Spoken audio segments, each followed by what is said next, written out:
రెడ్డి తర్వాత రాజశేఖర రెడ్డి, ఆ పైన జగన్, ఇలా వైఎస్ కుటుంబంలో 3 తరాలతో దాదాపు 4 దశాబ్దాలుగా విజయసాయి రెడ్డికి సంబంధం ఉందన్నటువంటి వార్తని హైలైట్ చేశారు. మరోవైపు విజయసాయి బాటలో ఎంపీ అయోధ్య రామిరెడ్డి అన్నటువంటిది కూడా హైలైట్ చేశారు. లేకపోతే బడ్జెట్లో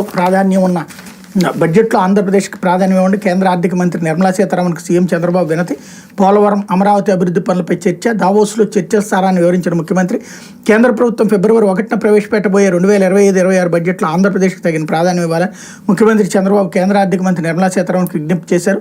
దావోస్ పర్యటన నుంచి తిరిగి వస్తూ ఢిల్లీలో ఆగిన ఆయన శుక్రవారం ఇక్కడ నార్త్ బ్లాక్లోని ఆర్థిక శాఖ కార్యాలయంలో కేంద్ర మంత్రితో సుమారు 45 నిమిషాల సమావేశమయ్యారు. దావోస్లోని ప్రపంచ ఆర్థిక వేదికలో జరిపిన చర్చల గురించి ఆమె దృష్టికి తీసుకెళ్లారు. ఇటీవల వైజాగ్ స్టీల్ ప్లాంట్కి 11,440 కోట్ల ప్యాకేజీ ప్రకటించినందుకు ధన్యవాదాలు తెలిపారు. ఆంధ్రప్రదేశ్ ఆర్థిక పరిస్థితిని ఆమెకు వివరించి మౌలిక వసతుల పరంగా వచ్చే బడ్జెట్లో రాష్ట్రానికి తగిన కేటాయింపులు జరపాలని కోరారు.